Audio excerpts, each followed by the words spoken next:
Oke, hari ini kita ketemu di materi pengenalan sistem operasi. Nah, ini kita kembali lagi ke pendahuluan, materi pendahuluan, karena ini cukup penting untuk basic kita ke depan. Nah, capaian pembelajarannya, mahasiswa mampu menjelaskan tentang definisi sistem operasi dan perkembangan sistem operasi. Jadi perhatikan baik-baik capaian untuk pertemuan minggu kemarin dan hari ini adalah ini. Jadi saya harap kalian semua bisa memenuhi capaian pembelajaran kali ini. Nah, sekarang masuk ke definisi sistem operasi ya. Nah, sistem operasi itu sendiri memiliki beberapa definisi ya. Jadi ada banyak pakar atau banyak ahli yang mendefinisikan sistem operasi. Nah, pertama, sistem operasi bisa kita katakan sebagai software yang mengontrol hardware, bisa juga hanya berupa program biasa. Contohnya kayak program pada beberapa file pada sistem operasi. Ya. Sistem operasi apa saja. Ya. Jadi software yang mengontrol kinerja dari hardware. Ya. Kemudian definisi berikutnya, program yang menjadikan hardware lebih mudah untuk digunakan. Jadi sebelum ada sistem operasi, sangat sulit untuk kita menggunakan hardware. Ya. Dengan adanya sistem operasi, hardware ini menjadi lebih mudah untuk digunakan. Jadi dulu kalau mau mengakses hardware sangat sulit karena belum ada sistem operasi di dalamnya. Kemudian definisi berikutnya adalah sekumpulan program yang mengatur kerja dari hardware, ya, seperti request dari user.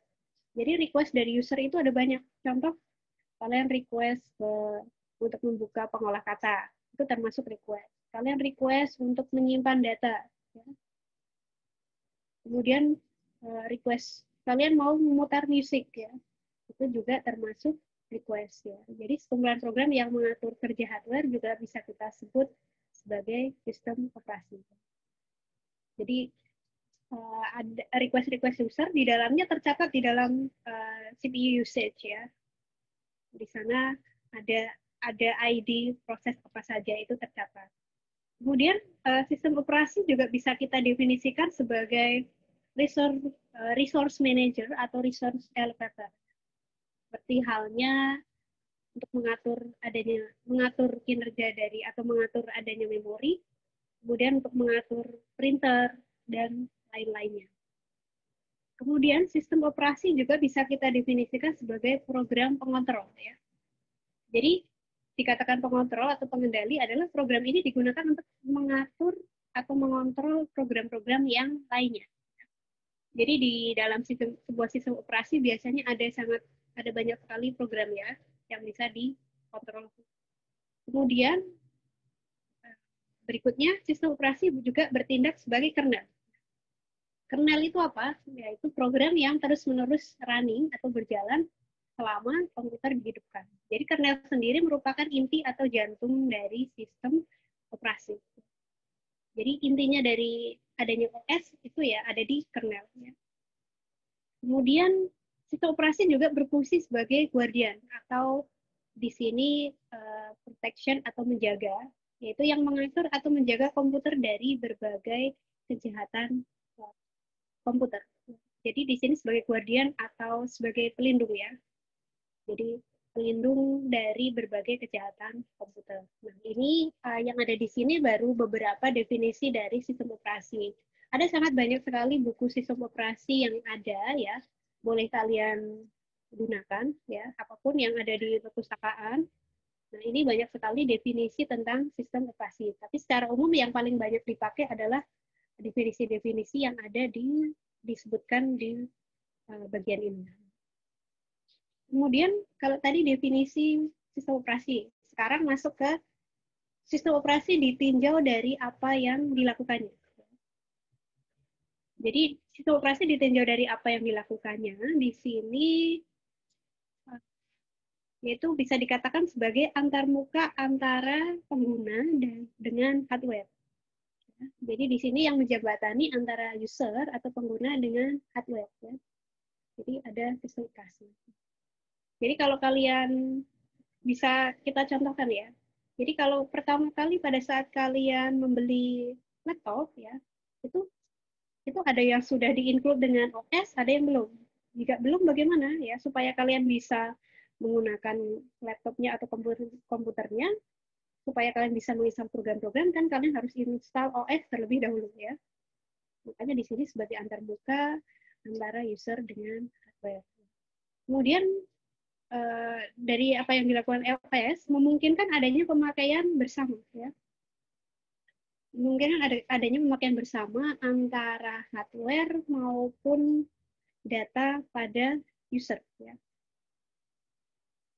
Jadi kita bisa melakukan pemakaian bersama hardware maupun data-data pada user. Ya, contohnya kita bisa melakukan sharing printer atau sharing data-data yang ada di komputer. Nah, kemudian dan saya jawab nanti ya untuk chatnya ya. Nah, kemudian untuk pengatur apa yang dilakukan sistem operasi sebagai pengatur penjadwalan resource ya. Seperti pemakaian CPU dan I/O secara bergantian. Di komputer kan kalian sebenarnya bisa mengecek ya penjadwalan. Jadi di sana ada penjadwalan resource yang digunakan bagi users. Ya. Jadi kalau kalian membuka banyak sekali program, di situ kan kita bisa cek di penggunaan CPU-nya berapa resource yang digunakan. Nah, kemudian sebenarnya ada penjadwalan karena proses-proses itu bekerjanya secara bergantian. Ya. Hanya manusia kita tidak tahu mana duluan yang dijalankan oleh sistem operasi. Nah, di sini adanya memory manager dapat mengakses program besar hanya dengan menggunakan memori kecil. Ini juga yang sudah dilakukan oleh sistem operasi. Kemudian sistem operasi juga menyediakan fasilitas sistem operasi seperti interrupt. Ya. Jadi nanti ada namanya interrupt. Kalau kita di dunia nyata kan ada namanya interupsi. Interupsi itu biasanya kita menginterupsi atau menghentikan orang yang sedang bertanya. Nah, kalau di sistem operasi interrupt itu kita memanggil ke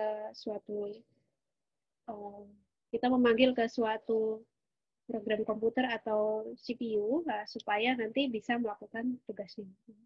Jadi nanti akan ada bagian tentang interrupt. Nah, sekarang masih apakah sistem operasi itu ya? Apakah sistem operasi itu? Nah, di sini sistem operasi adalah langkah-langkah dalam program yang menjembatani antara pemakai atau user komputer dan perangkat keras hardware komputer. Tadi sudah sedikit dibahas bahwa sistem operasi adalah langkah-langkah dalam program yang menjembatani antara pemakai dengan perangkat kerasnya. Kemudian sistem operasi itu juga bisa dikatakan sebagai program yang bertindak sebagai perantara antara user dengan perangkat keras komputer. Kalau tadi langkah-langkahnya di sini sebagai bridge atau jembatan antara user dengan perangkat keras komputer. Kemudian sistem operasi juga digunakan untuk mengeksekusi program user ya, dan juga memudahkan penyelesaian permasalahan user.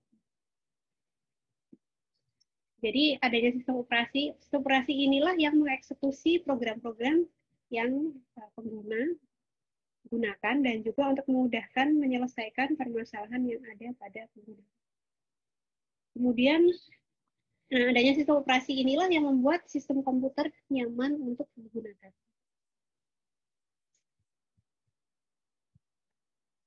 Nah, sistem operasi juga bertindak sebagai extended machine atau perluasan dari mesin itu sendiri. Sistem operasi juga bertindak sebagai resource manager atau pengelola sumber daya atau resource yang ada di komputer. Jadi bisa mengelola memori, bisa mengelola input-output device, bisa mengelola penjadwalan, dan sebagainya.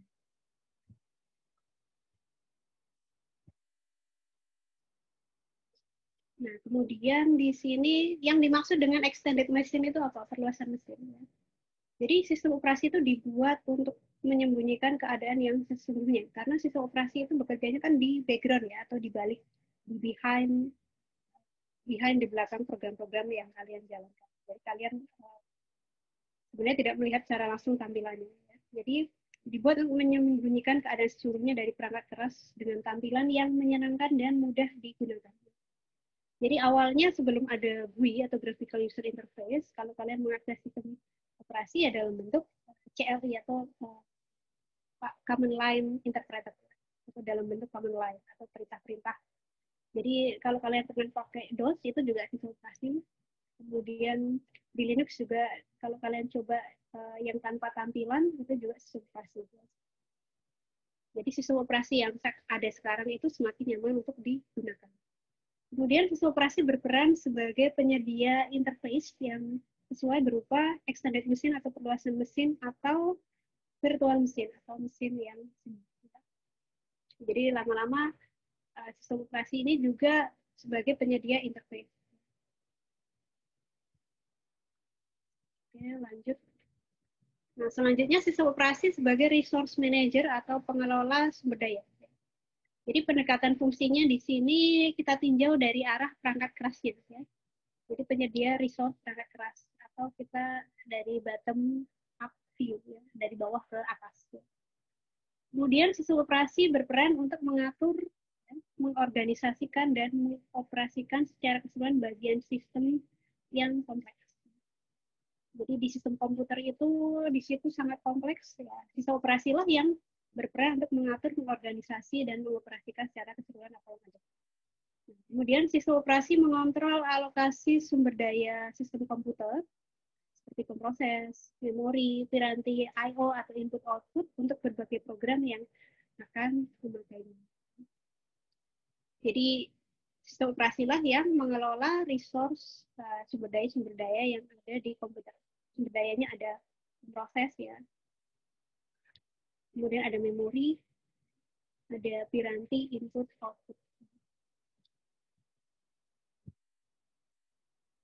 Nah, sekarang masuk ke tujuan sistem operasi, ya. Menunjukkan lingkungan di mana seorang user dapat mengeksekusi program. Jadi sistem operasi itu ya tujuannya untuk menunjukkan environment atau lingkungan di mana user atau pengguna dapat mengeksekusi program-program.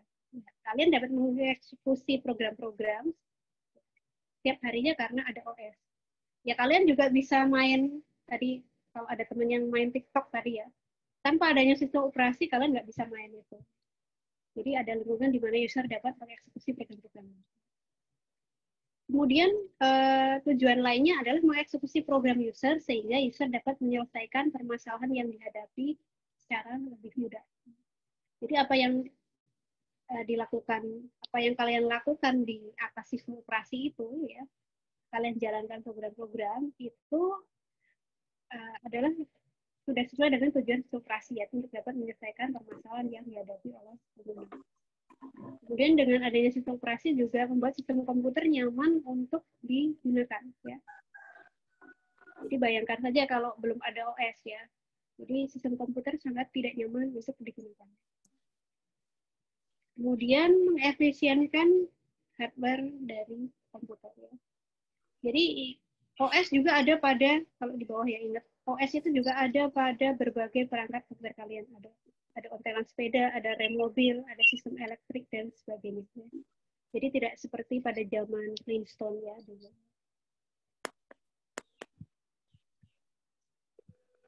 Nah ini sejarah ya. Sejarah singkat perkembangan sistem operasi ya. Jadi ada generasi ke-0, kemudian generasi pertama, kedua, ketiga, keempat. Ya, sekarang masuk ke generasi ke-5. Ya. Jadi perkembangannya seperti apa?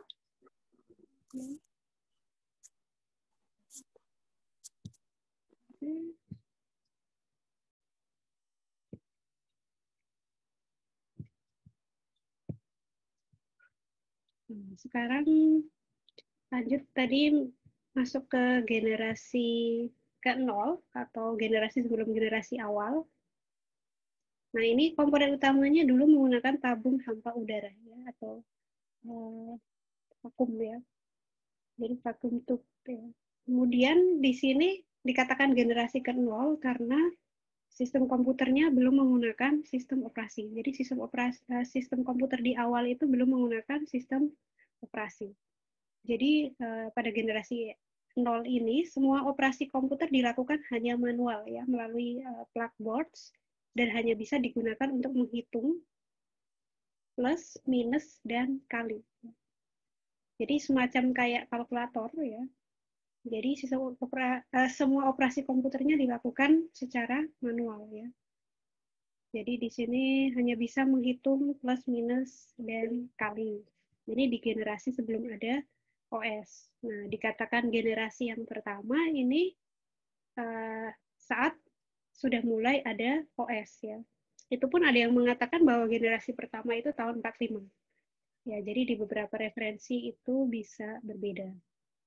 Nah, komponen utamanya kalau tadi yang di sebelum ada OS itu menggunakan tabung hampa udara, di sini komponen utamanya adalah transistor. Kemudian sistem operasi berfungsi terutama sebagai pengatur pergantian antar job.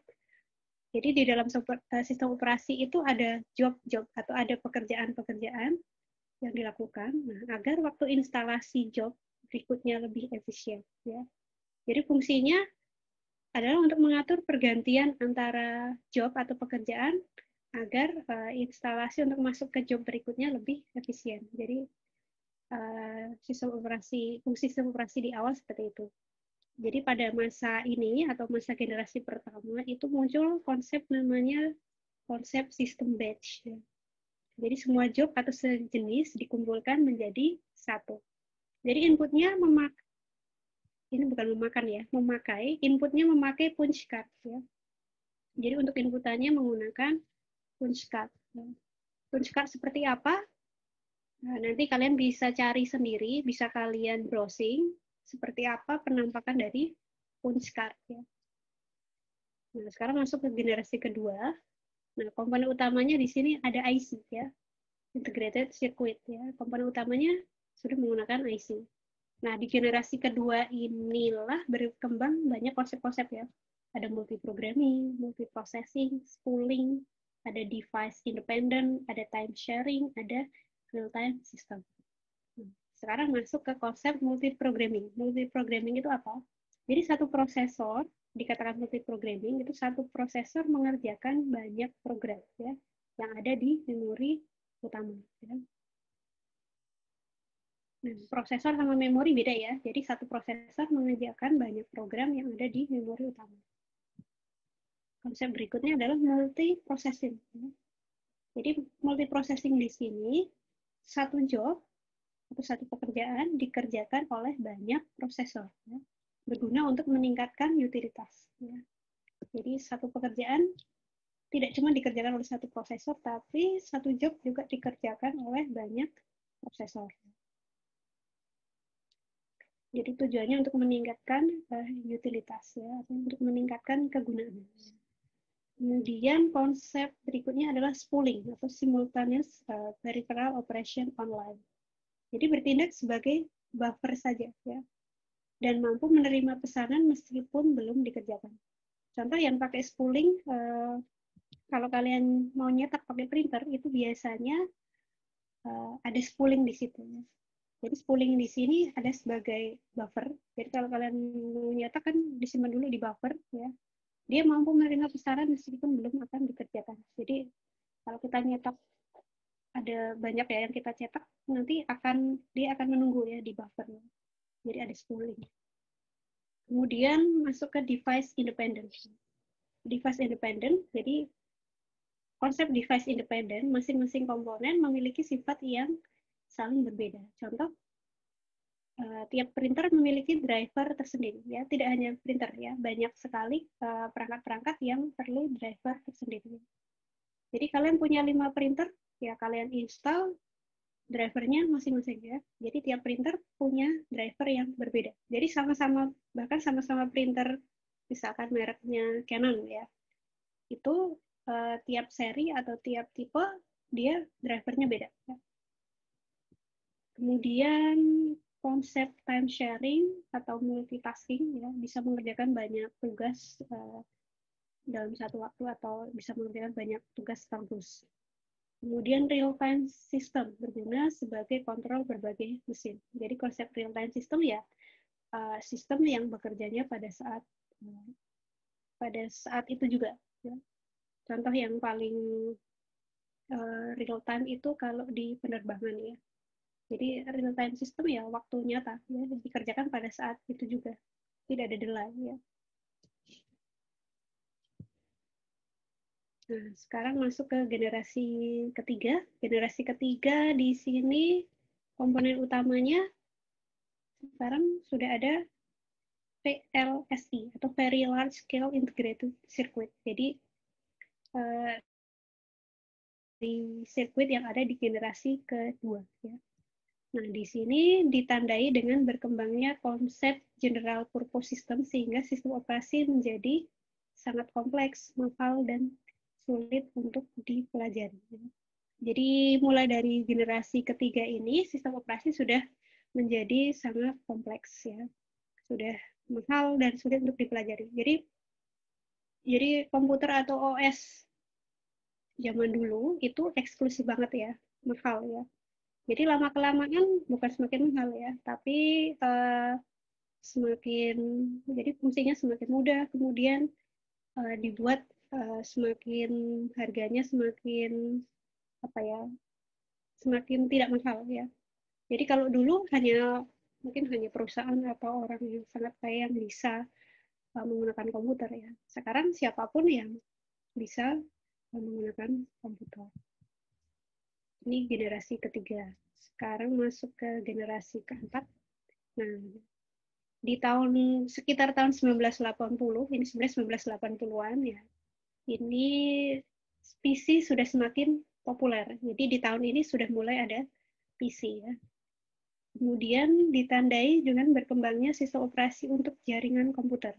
Jadi di generasi keempat ini sudah ada jaringan komputer, jadi sudah bisa melakukan sharing data, kemudian sharing hardware, dan juga sharing program. Jadi sudah bisa berbagi data, sudah bisa berbagi penggunaan hardware, contohnya bisa berbagi printer, kemudian juga bisa sharing program. Ya. Kemudian di generasi keempat ini user interface-nya semakin user friendly atau semakin mudah digunakan ya, tanpa harus mengorbankan kinerjanya ya. Jadi semakin lama semakin baik ya, dan semakin mudah digunakan semakin nyaman untuk digunakan. Nah, sekarang masuk ke generasi kelima. Nah, ini awal munculnya komputer-komputer modern dengan spesifikasi yang lebih tinggi. Nah, di generasi kelima ini, kalau dulu masih PC itu, awal ada PC itu juga sudah sangat apa ya, amazing gitu ya, sudah sangat menentukan punya PC ya. Nah, di sekarang ini sudah semakin ramping ya, karena kita sudah bisa menggunakan komputer seperti laptop ya yang sudah bisa mobile dibawa kemana-mana. Nah ini sekarang ya masuk ke generasi kelima ya. Jadi dari tahun 2000 sampai dengan sekarang ya.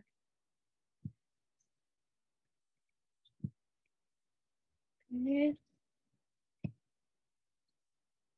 Nah itu tadi generasi ya. Itu tadi kita sudah masuk ke penjelasan tentang sejarah ya atau generasi dari sistem operasi. Jadi generasi dari sistem operasi itu sejalan dengan adanya generasi dari sistem komputer. Oke, sampai sini ada. Oke, sekarang kita masuk ke komponen sistem komputer ya. Jadi sistem komputer adalah sistem operasi merupakan bagian dari sistem komputer. Nah, sedangkan sistem komputer sendiri di sini komponen-komponennya ada hardware atau perangkat keras, ada sistem operasi, ada program aplikasi, dan ada pengguna. Jadi brainware atau pengguna di sini termasuk juga dalam komponen sistem komputer. Jadi komponen sistem komputer ada perangkat keras, hardware, ada sistem operasi, ada program aplikasi, dan ada pengguna.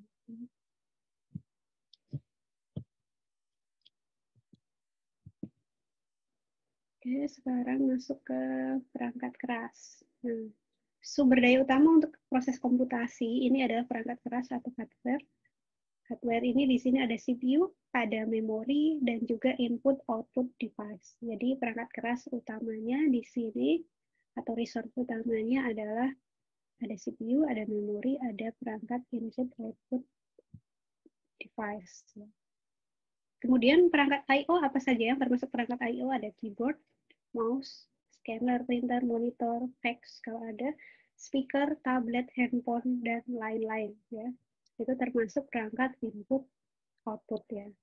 Ini contoh saja ya. Kemudian sistem operasi ya. Jadi komponen sistem komputer berikutnya ada sistem operasi. Nah ini yang bertugas melakukan kontrol dan koordinasi penggunaan dari perangkat keras pada berbagai program aplikasi untuk user yang berbeda. Nah, ini beberapa contoh sistem operasi. Ya, di sini ya.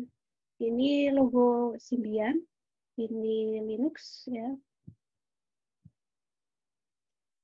Kemudian ini Unix, ini Apple ya.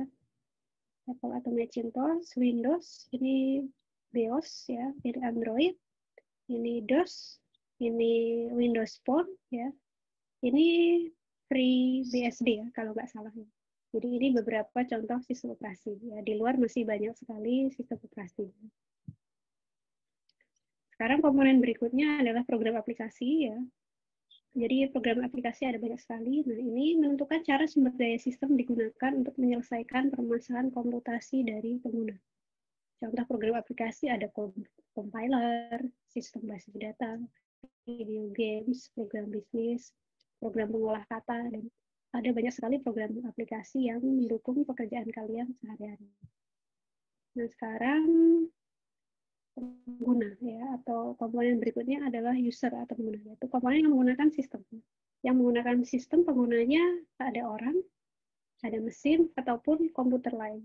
Ya. Itu termasuk user. Jadi kalau hubungan antara komponen sistem komputer, ini kalian mau baca dari atas ke bawah atau dari bawah ke atas ya. Jadi kalau dari bottom up view ya, dari bawah ke atas ya. Ini paling bawah ada komputer hardware, kemudian di atasnya komputer hardware ada sistem operasi. Di atas sistem operasi itu ada sistem dan program aplikasi. Jadi sistem dan program aplikasi ada banyak sekali, ada compiler, ada assembler, ada text editor, ada sistem database, dan program-program lainnya. Kemudian dari ini semua, ya, jadi dari ini semua itu digunakan oleh user 1, user 2, user 3, sampai user ke N. Jadi ini keterkaitan hubungan antara komponen-komponen sistem komputer. Sekarang masuk ke jenis-jenis sistem operasi. Nah, ini ada sangat banyak jenisnya, ada sistem mainframe, sistem batch multi-program, sistem time sharing, sistem desktop, sistem paralel, sistem terdistribusi, sistem tercluster, sistem real-time, sistem handheld. Jadi kalau mengatakan, sebenarnya kalau tadi sejarah sistem komputer ya, jadi sejarah sistem operasi dilihat dari perkembangan sistem atau perkembangan komputer. Kalau jenis dilihat dari jenis-jenis sistem operasi sendiri, ini kita bisa menggunakan jenis sistem operasi yang ini ya. Jadi nanti jenis sistem operasi yang untuk mainframe, untuk batch multiprogram, untuk sistem operasi untuk time sharing, untuk sistem operasi untuk desktop, dan seterusnya. Oke, akan kita bahas satu-satu. Next, nah ini untuk sistem mainframe. Ya, kalau kalian pernah lihat mainframe itu komputernya bentuknya secara fisik mesin yang sangat besar. Jadi di awal perkembangan sistem operasi itu diawali dengan di sini sistemnya menggunakan sistem mainframe ya, sistem komputer yang sangat besar. Jadi pendahulunya ini secara fisik bentuknya sangat besar ya. Jadi tidak mungkin untuk secara perorangan itu punya sistem mainframe karena harganya sangat mahal. Kemudian untuk menjalankan sistem ini dilakukan dari suatu konsol ya. Sudah sebesar ini masih dijalankan dengan menggunakan konsol. Konsol itu semacam terminal ya, kalau kayak kalian pernah pakai CMD di DOS itu semacam itu ya. Jadi dijalankannya di mainframe sebesar ini adalah dari suatu konsol. Jadi waktu itu belum ada GUI atau belum ada graphical user interface. Nah, inputnya di sini menggunakan card reader dan juga tape drive. Kemudian output yang digunakan ada line printer, ada tape drive, dan ada punch card. Ya. Kemudian di sini user menyiapkan job atau pekerjaan-pekerjaan yang terdiri dari program, data, kemudian beberapa kartu kontrol di sini dan dikirimkan ke operator komputer. Jadi ada operator komputer di sana.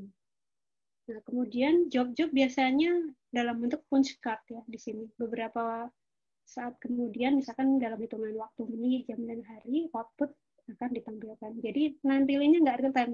Kayak sekarang kalau kalian main games kan bisa real time pada saat itu juga. Jadi kalau kalian misalkan kayak hitung-hitung ya, melakukan operasi perhitungan, mungkin outputnya nggak langsung tampil sekarang, tapi nanti sore ya.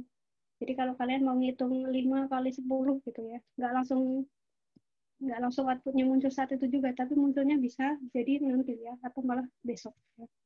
Itu pada saat sistem mainframe. Ya. Jadi output hasil program apabila terjadi error pada program memori, jadi registernya akan dikosongkan. Jadi pada saat ini programnya masih bermain-main dengan register.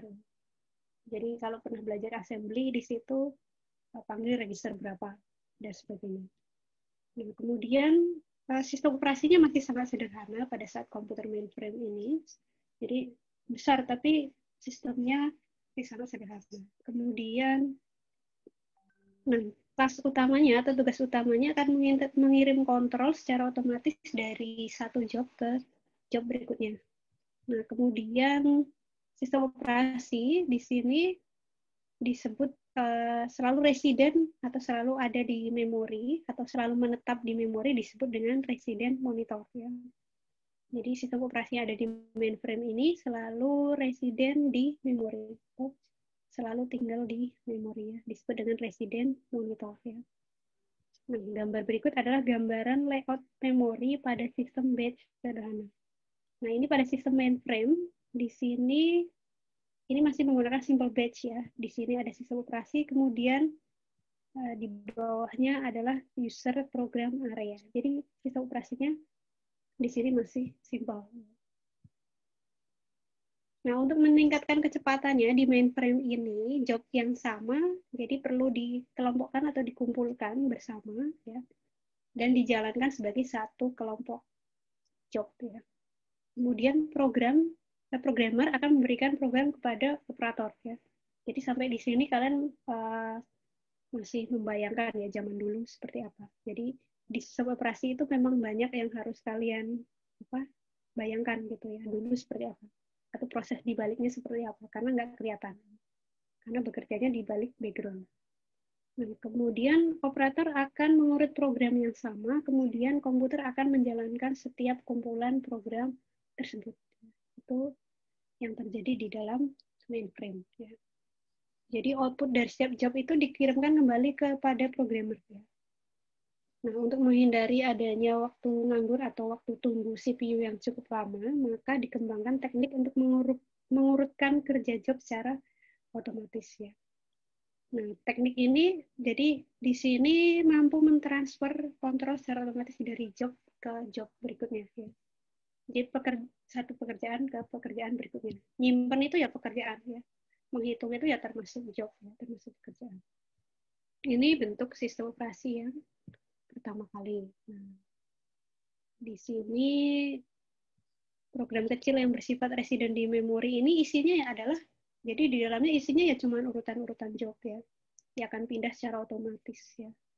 Jadi makanya disebut dengan resident monitor ya. Jadi kalau komputer dinyalain, ya di sistem mainframe akan menunjuk ke resident monitor ya. Secara otomatis kontrolnya akan menunjuk ke program tersebut ya. Itu sampai sini tadi yang bisa dibayangkan dari sistem mainframe. Sekarang masuk ke yang kedua, yaitu sistem operasi dalam bentuk batch multiprogram. Tentunya yang ini sudah berkembang daripada sistem mainframe yang sebelumnya. Nah, di sini beberapa job yang dikumpulkan oleh sistem operasi pada memori utama pada waktu yang sama ya, seperti pada gambar berikut ini. Nah, kumpulan job ini merupakan bagian dari job. Jadi job-job atau pekerjaannya disimpannya di pool job ya di sini. Pool job ini isinya job-job yang sudah siap dieksekusi ya. Kemudian jumlah job atau pekerjaan yang ada pada OS ini disimpan bersama pada memori ya. Biasanya lebih kecil daripada jumlah job yang berada pada job pool ya. Jadi di pool atau dikumpulin terlebih dahulu. Nah, ini contoh gambaran dari batch system multi program ya. Jadi di sini kalau ada operator banyak job di sini ya. Jadi sekumpulan job ini ya. Kalau job aja kan satu ya, jobs berarti kumpulan pekerjaan ya, jobs di sini dikumpulkan di dalam batch ini ya. Kemudian baru diproses oleh komputer ya. Jadi ini gambaran dari sistem batch ya. Ya kira-kira seperti itu untuk sistem batch ya. Jadi beberapa pekerjaan, jadi pekerjaan-pekerjaan oleh operator dikumpulkan jadi satu di dalam sistem batch, kemudian baru jobs-nya dari batch dikirim ke sistem komputer untuk bisa diproses. Dan ini sistem batch multiprogram, gambarannya seperti ini. Jadi memori ini layout, ini gambaran kalau ada gambar seperti ini layout memori ya. Jadi lewat memori pada sistem batch multiprogram. Jadi kalau ada operating system itu isinya di dalamnya. Jadi kalau di memorinya ini ukurannya 512 kilobytes ya. Jangan bayangkan yang seperti sekarang memori kalian bergiga-giga gitu ya. Operating sistemnya di sini misalnya di dalam memorinya ada job 1, job 2, job 3, job 4. Nah, sistem batch multiprogram di sini, sistem operasi mengambil beberapa job yang siap untuk dieksekusi untuk diletakkan di dalam memori utama. Jadi, job-job yang perlu dieksekusi diletakkannya di memori utama.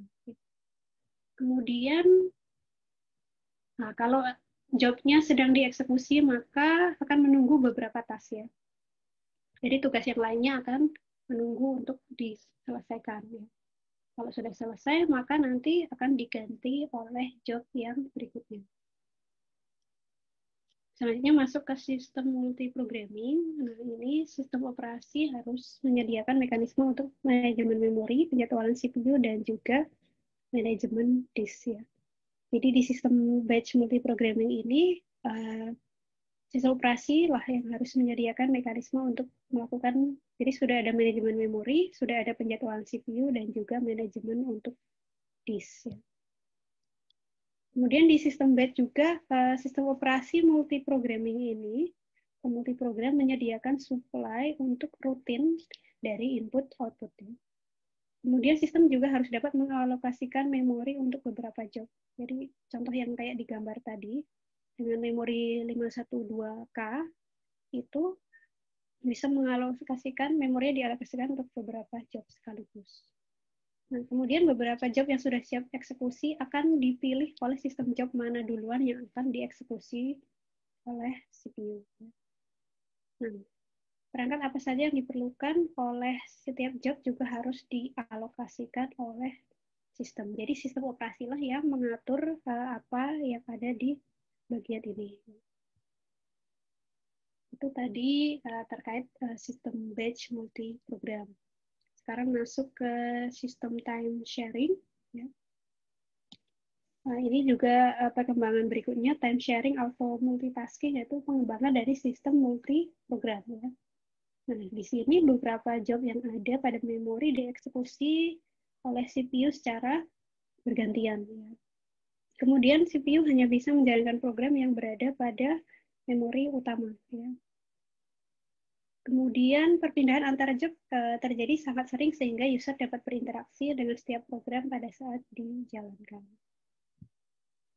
Nah, ini contoh dari time sharing system.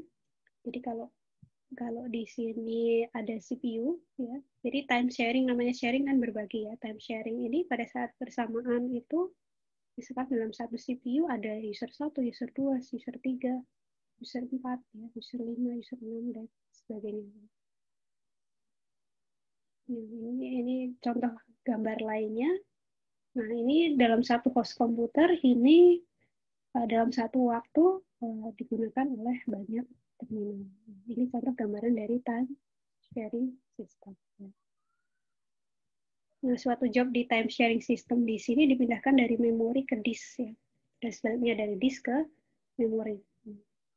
Di time sharing juga disebut dengan sistem komputasi yang interaktif, di mana sistem komputer menyediakan komunikasi online antara user dengan sistem. Jadi di sini sudah mulai online ya, karena tentunya sudah menggunakan jaringan ya. Nah, untuk memberikan instruksi pada sistem operasi atau program secara langsung dan menerima respon segera. Jadi user memberikan instruksi ya. Jadi kalau kalian pada saat sebenarnya kalian ngasih instruksi ke sistem operasi atau program ya, supaya bisa direspon. Ngasih instruksinya ya misalkan kalian buka pengolah kata, kemudian kalian ngetik di situ ya, instruksi, kalian simpan apa yang ada di situ. Nah, perangkat inputnya di sini berupa keyboard, kemudian untuk outputnya berupa display screen seperti monitor ya. Dulu masih menggunakan monitor CRT ya, atau monitor yang masih menggunakan tabung.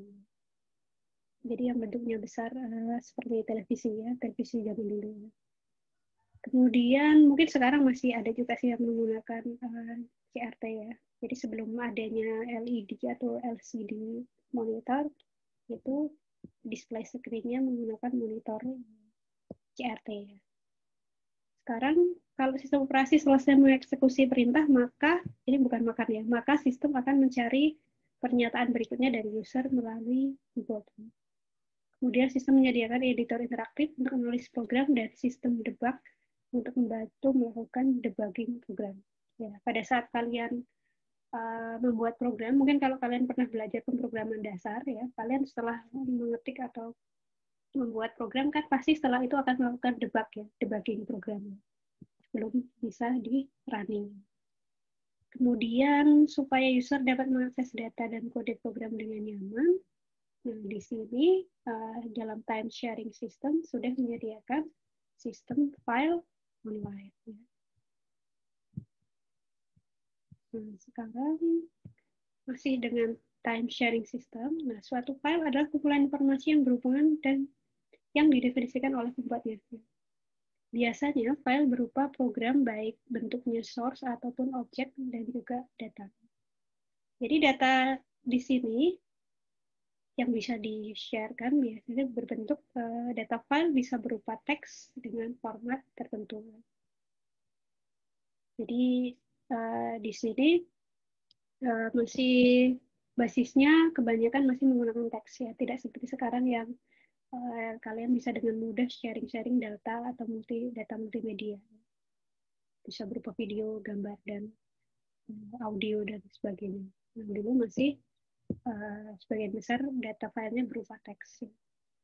Kemudian secara umum file itu merupakan sekumpulan bit, nah ini byte ya, bukan bit. Bit, byte, baris, ataupun record. Jadi yang bisa kita katakan file itu kan sebenarnya sekumpulan bit ya, sekumpulan bit ya. Sekumpulan bit, sekumpulan byte, sekumpulan baris, atau sekumpulan dari record data. Sistem operasi sendiri mengimplementasikan konsep abstrak dari file dengan mengatur perangkat penyimpan. Jadi di sistem operasi di sini yang mengatur perangkat penyimpan kan menggunakan apa? Jadi kalau dulu pakai tape dan disk ya, sekarang ya pakai disk juga ya, pakai hard disk ya. Kemudian jadi ada penyimpanan internal dan eksternal kalau sekarang. Kemudian file secara normal diorganisasikan dalam logical cluster atau direktori. Jadi pada saat ini sudah ada direktori ya, untuk memudahkan lokasi dan akses file. Jadi sudah terbuat dalam bentuk direktori-direktori sehingga memudahkan untuk mengakses lokasi dan file yang ada. Itu tadi sistem time sharing. Sekarang masuk ke sistem desktop ya. Jadi di sini di sistem desktop ya yang kalian gunakan juga sekarang sudah masuk sistem desktop ya. Jadi semakin turun harga perangkat keras di sistem desktop ini sudah semakin turun. Tidak semahal seperti pada generasi awal. Di sini dikembangkan sistem komputer untuk sekarang untuk satu user ya. Jadi atau Yang tadi awalnya personal komputer, nah sekarang komputer desktop ya. Nah, jenis sistem komputer ini biasa disebut dengan personal komputer ya. Jadi di sistem desktop ini sudah dikenal adanya personal komputer. Kemudian perangkat I/O berupa keyboard dan mouse, dan perangkat output berupa display screen atau printer berkecepatan tinggi. Kemudian ini personal komputer dikembangkan sekitar 70-an, disebut dengan mikrokomputer. Mikro itu kecil ya. Jadi di sini perangkatnya sudah semakin ramping ya, atau sudah semakin kecil. Ini contoh dari desktop system. Jadi desktop operating system. Nah, di sini kalau client desktop, yang di sini terhubung ke jaringan, kemudian terhubung ke server. Nah, desktopnya biasanya ada yang menggunakan Linux, ada yang Mac OS, ada yang Windows. Nah, ini sistem desktop ya. Nah, sebenarnya pada saat ini sistem operasi masih belum dikembangkan untuk multi-user ataupun multitasking ya.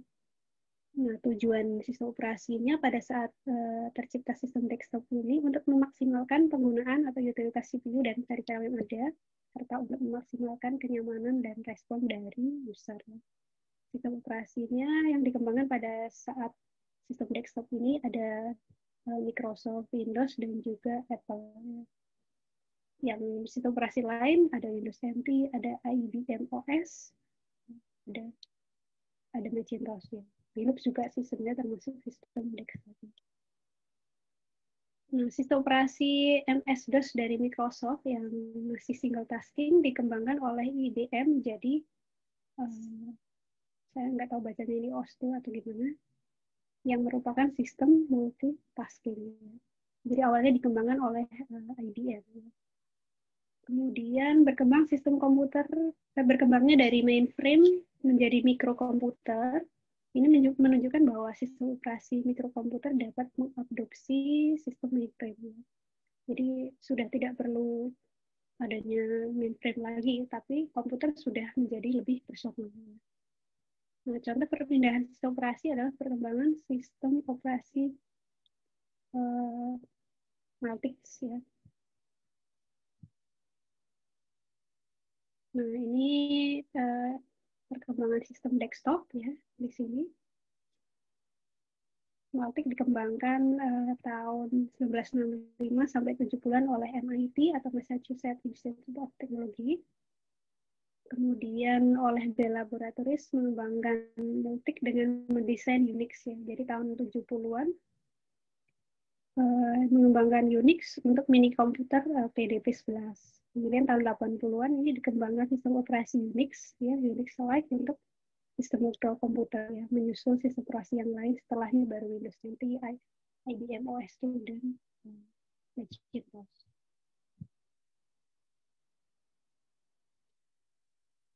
Oke, next masuk ke sistem paralel ya. Setelah sistem desktop ada sistem paralel namanya. Nah, sistem paralel atau sistem multiprosesor.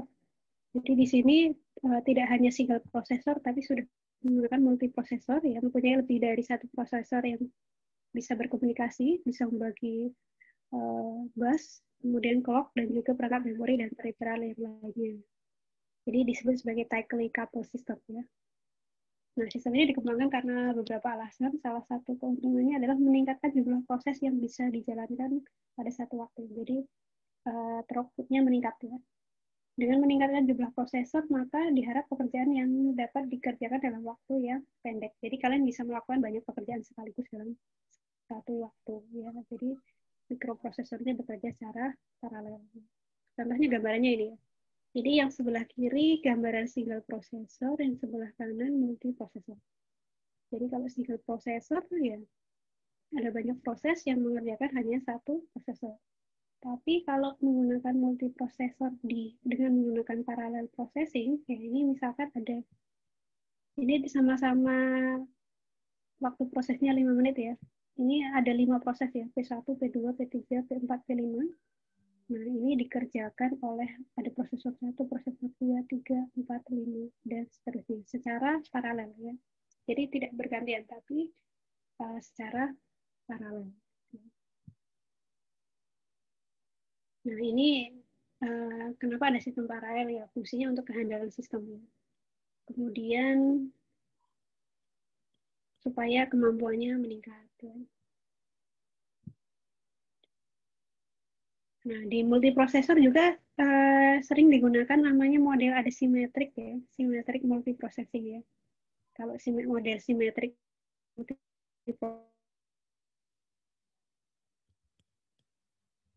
dengan komunikasi antar prosesor jika diperlukan. Jadi ada simetrik dan juga ada asimetrik ya. Nah, itu dari kata tidak.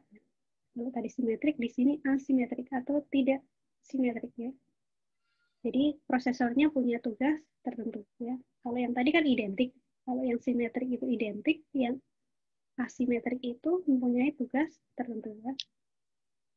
Jadi ada master dan juga ada slave di sini. Itu di sistem paralel. Contoh symmetric multiprocessing adalah di sini sistem Unix ya. Untuk versi Encore untuk komputer Multimax komputer. Nah, ini dikonfigurasikan untuk menangani satu lusin prosesor ya. Satu lusin itu 12 ya untuk menjalankan Unix ya. Keuntungannya ya beberapa proses dapat berjalan pada satu waktu. Ya. Nah, berikut arsitektur dari symmetric processing. Jadi ini ada CPU 1, CPU 2, ya ada banyak CPU berjalan secara paralel. Nah, di sini ada memori. Ini untuk sistem paralel. Kemudian perkembangan berikutnya sistem terdistribusi. Ya. Nah, tren sistem komputer saat ini adalah mendistribusikan komputasi di antara beberapa prosesor. Jadi berbeda dengan sistem paralel tadi. Prosesornya berkomunikasi dengan prosesor lain melalui saluran komunikasi. Ya. Contohnya ada sistem bus ya nanti ya. Sistem bus kecepatan tinggi atau menggunakan saluran telepon. Nah, sistem ini disebut loosely coupled system atau ya kita sebut terkenalnya dengan sistem terdistribusi. Ya. Ada mata kuliahnya ya nanti kalau kalian mau ambil mata kuliah sistem terdistribusi.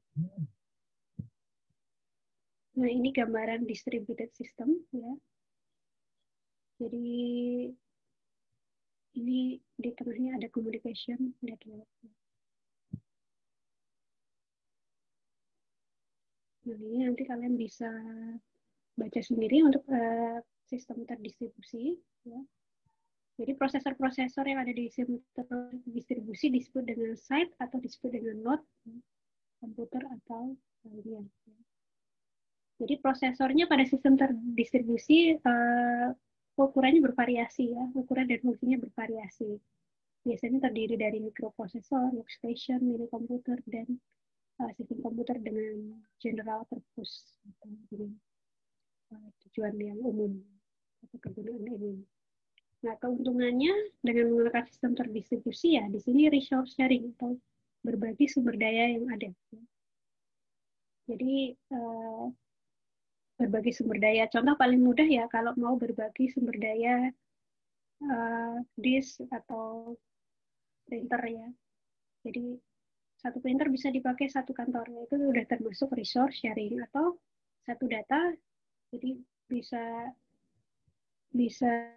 dipakai bersama ya. Kemudian meningkatkan kecepatan komputasi. Jadi karena ada sistemnya terdistribusi, maka kecepatan komputasinya menjadi lebih cepat ya. Tidak terlalu banyak waktu tunggu ya, pada saat kita menjalankan suatu program. Jadi penilaiannya tadi ada resource sharing sama meningkatkan kecepatan komputasi. Nah, keuntungan sistem terdistribusi lainnya adalah handal, kemudian terjadinya komunikasi yang baik. Nah, di sini sistem terdistribusi memerlukan infrastruktur jaringan ya. Jadi di sini sudah menerapkan LAN atau WAN. Jadi di sistem terdistribusi ini akan kalian pelajari di mata kuliah yang ada hubungannya dengan jaringan.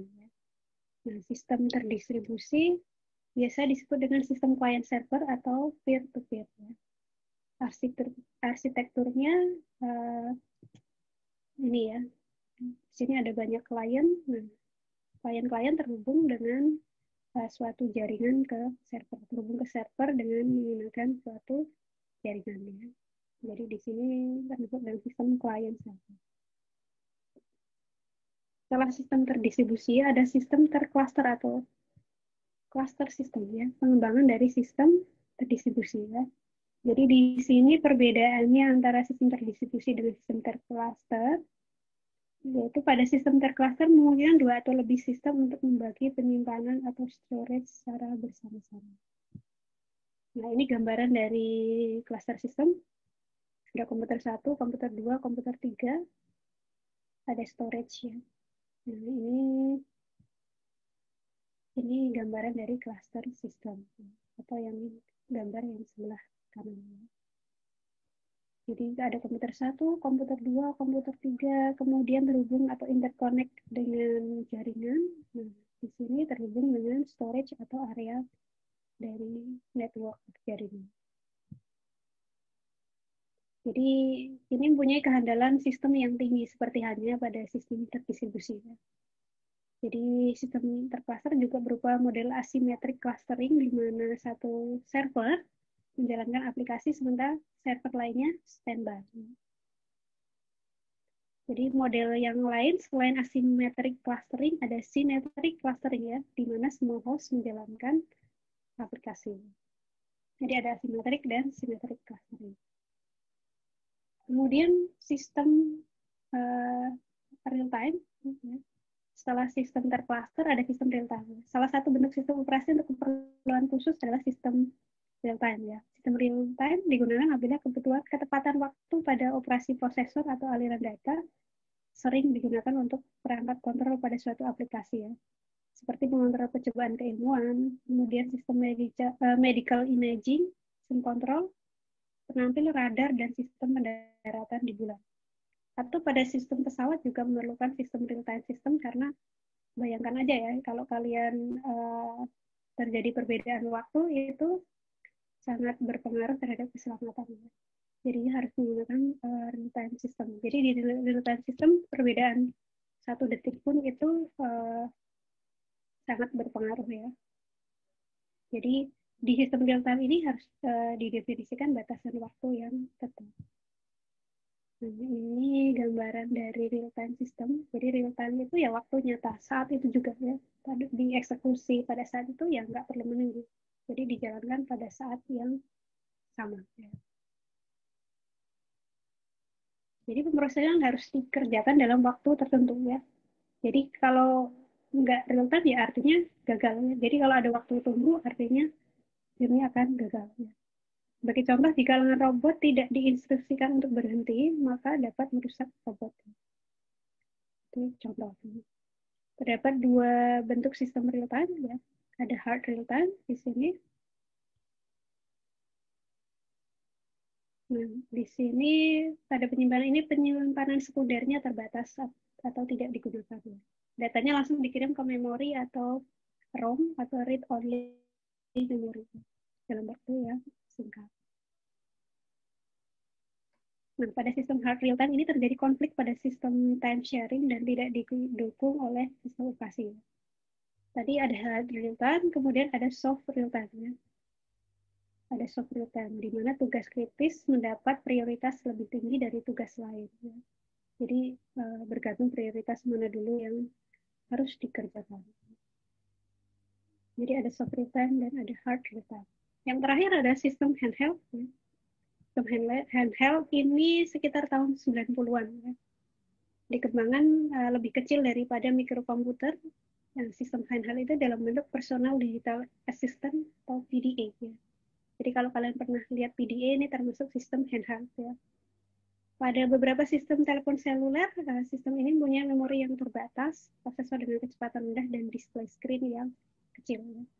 Jadi bentuknya lebih kecil daripada laptop ya. Jadi handheld di sini. perkembangan sistem komputer dari mainframe sampai handheld, dan perkembangan sistem operasi dapat dilihat pada gambar berikut.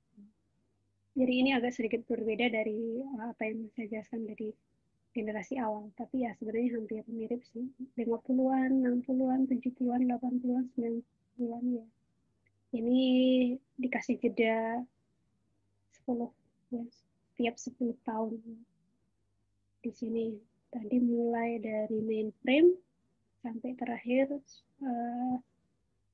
handheld komputer. Jadi kalau handheld yang sekarang ya perangkat-perangkat selain PDA atau telepon seluler yang kalian gunakan ya bisa kita katakan sebagai sistem operasi handheld. Di sini sudah menggunakan sistem operasi seperti iOS, Android, Windows Phone, ya. BlackBerry yang sekarang sudah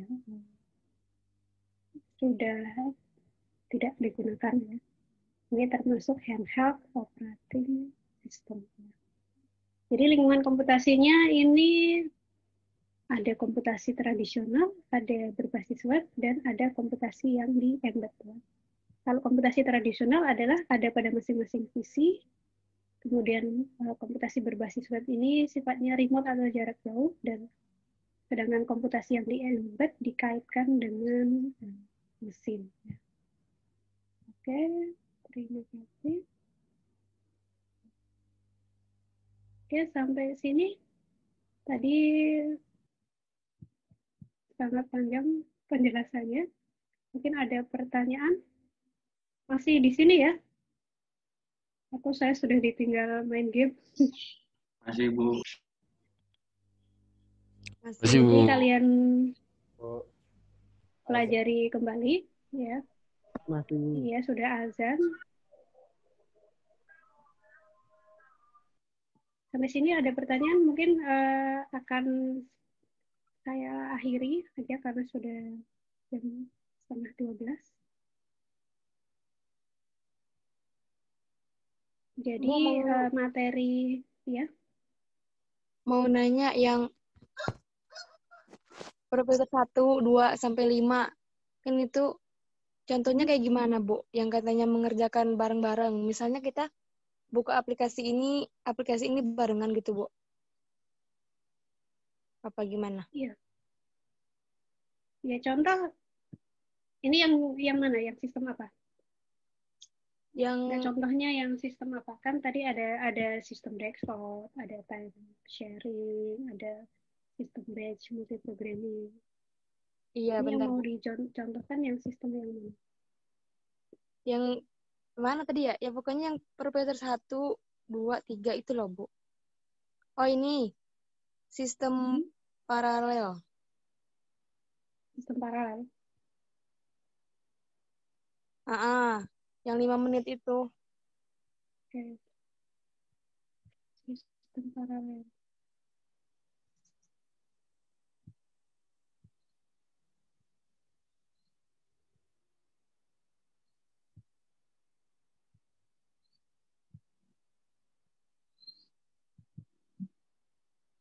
Yang ini ya? Iya. Yang ini? Iya, Bu. Sistem. Oh, contohnya ini ya. 5 menit processing time. Misalkan ada waktu proses 5 menit ya. Nah, di sini ada proses 1, ya, ada proses 2, proses 3, proses 4, proses 5. Ya. Jadi proses itu gambarannya paling gampang proses 1 misalkan ya. Proses 1 itu kalian main game ya. Proses 2 kalian buka pemutar musik. Kalian sambil main game sambil buka pemutar musik ya. Kemudian proses 3 sambil tadi main game, main musik, kalian juga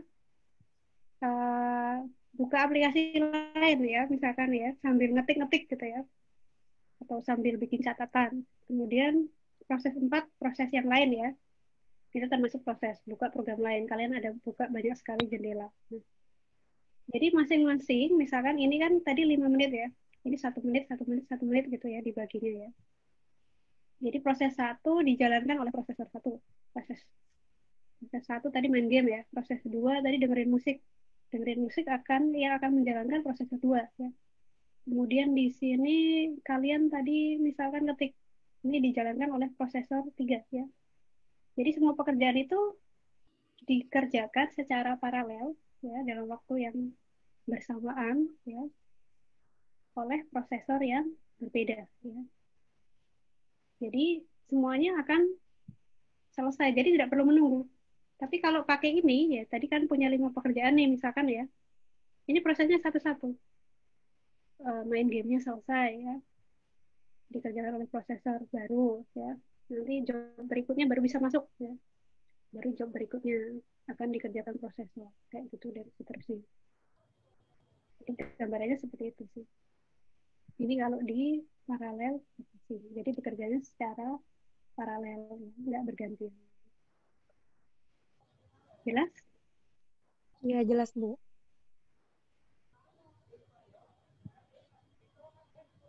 Ada pertanyaan berikutnya? Jadi itu materi untuk kuis kalian Senin depan ya?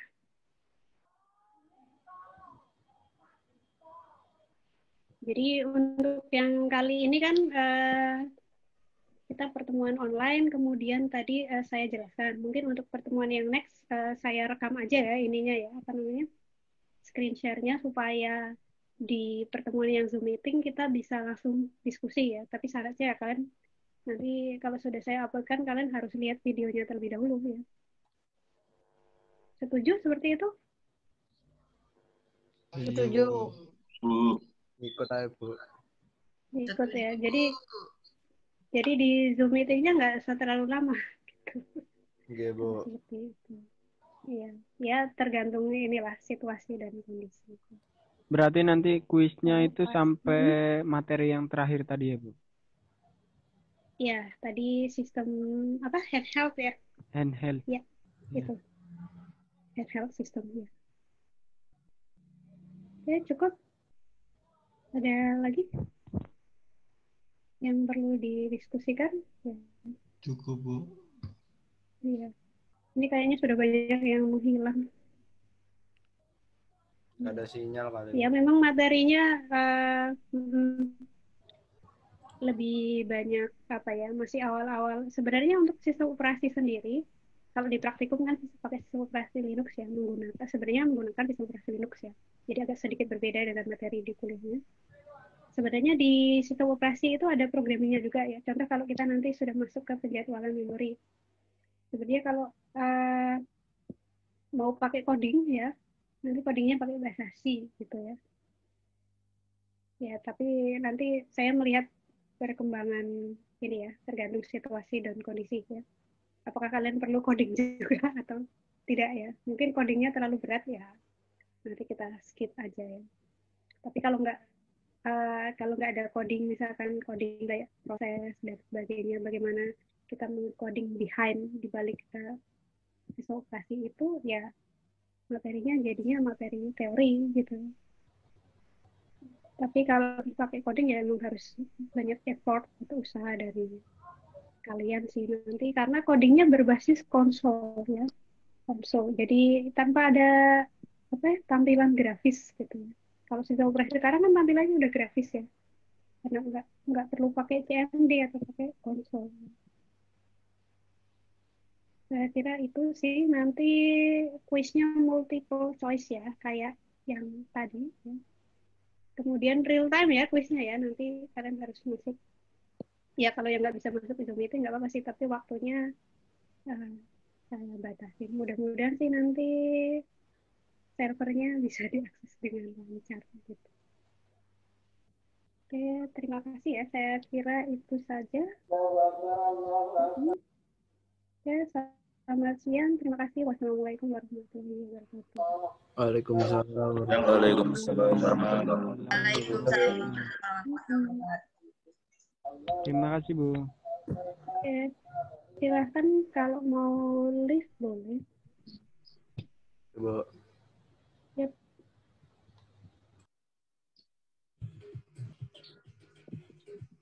Oke, saya share absennya ya, yang belum masuk ya tadi. Siapa tahu ada yang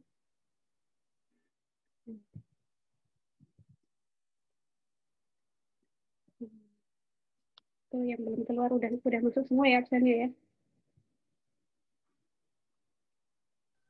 Bu, saya belum, Bu. Siapa? Ricardus. Namanya? Ricardus Hieronymus Fikiru, Bu. Ricardus Ya, Bu. Hieronymus. Ya, Bu. Ada lagi?